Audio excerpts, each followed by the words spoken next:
मराठी माणसांची number 1 choice Marathi matrimony.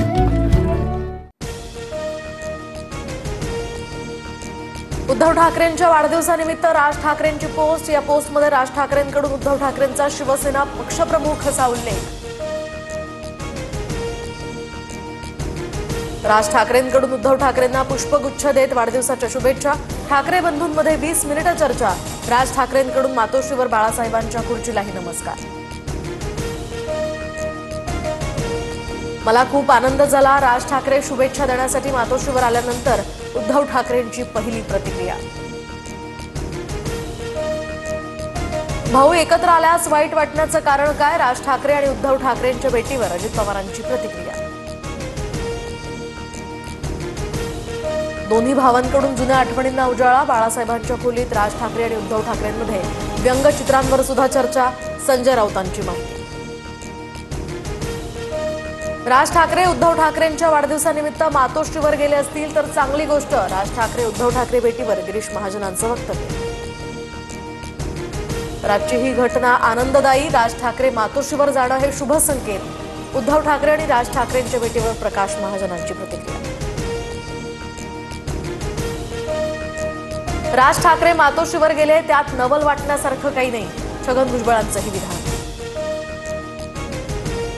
युतीच्या चर्चा थांबल्या नव्हत्या। सही बात सही वक्त पे असं म्हणत भास्कर जाधवांकडून ठाकरे बंधूंच्या युतीचे संकेत। संध्याकाळी ज्युनियर ठाकरे एकत्र येणार तर आदित्य ठाकरे आणि अमित ठाकरे वरळी पोलीस वसाहतीच्या गणपती पाद्यपूजन कार्यक्रमाला एकत्रित हजेरी लावणार। पुण्याच्या खराडीमधील रेव पार्टीवर पोलिसांची छापेमारी। खडसेंचे जावई प्रांजल खेवलकर यामध्ये ताब्यात। खेवलकरांचा लॅपटॉप आणि मोबाईल जप्त। पार्टीत क्रिकेट बुकी सुद्धा असल्याची माहिती। प्रांजल खेवलकर हेच पार्टीचे आयोजक असल्याची माहिती। खडसेंचेच जावई ड्रग्जचा उद्योग चालवतायत हे समोर आलंय। गिरीश महाजनांचा आरोप।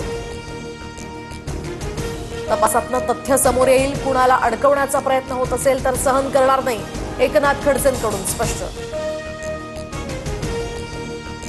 तर रोहिणी खडसेंनी सुद्धा राजीनामा दिला पाहिजे। पार्टीत खडसेंचे जावई गेले असतील तर वस्तुस्थिती मान्य केली पाहिजे।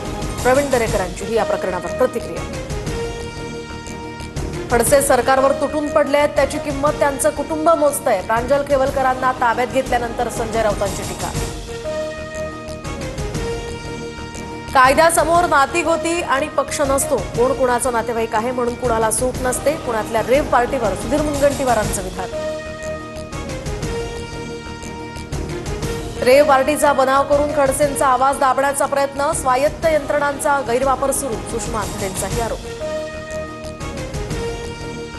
प्रांजल खेवलकरांना ताब्यात घेणं राजकीय षडयंत्र वाटतंय। गिरीश महाजनांवर आरोप केल्यानं बदला घेतला का? प्रायव्हेट पार्टीला रेव पार्टी म्हटलंय का? हे पाहावं लागेल। अंजली दमानियांकडून सुद्धा शंका व्यक्त। तर रेव पार्टी प्रकरणामध्ये एकूण 7 आरोपी असल्याची पुणे पोलिसांची माहिती। एनडीपीएस अंतर्गत हा गुन्हा दाखल। इतर माहिती तपासांती देणार। नागपुरात स्वर्गीय भानुताई गडकरी मेमोरियल डायग्नोस्टिक्स सेंटरचं फडणवीसांच्या हस्ते लोकार्पण। कमी खर्चात उपचार या ठिकाणी करता येणार। फडणवीसांची माहिती। पंतप्रधान मोदी विष्णूचे 11वे अवतार। कौतुक करताना राज पुरोहित यांच्याकडून मोदींची देवासोबत चक्क तुलना। तर मोदींनी ट्रम्प यांचा फोन गेल्या 3 महिन्यांपासून उचलला नसल्याचाही दावा। साताऱ्यातील धोम आणि कंढेर धरणातनं पाण्याचा विसर्ग वाढवला। वेण्णा आणि कृष्णा नदीच्या पाणी पातळीत वाढ। नागरिकांना सतर्कतेचा इशारा। मराठी माणसांची नंबर 1 चॉईस मराठी मॅट्रिमोनी।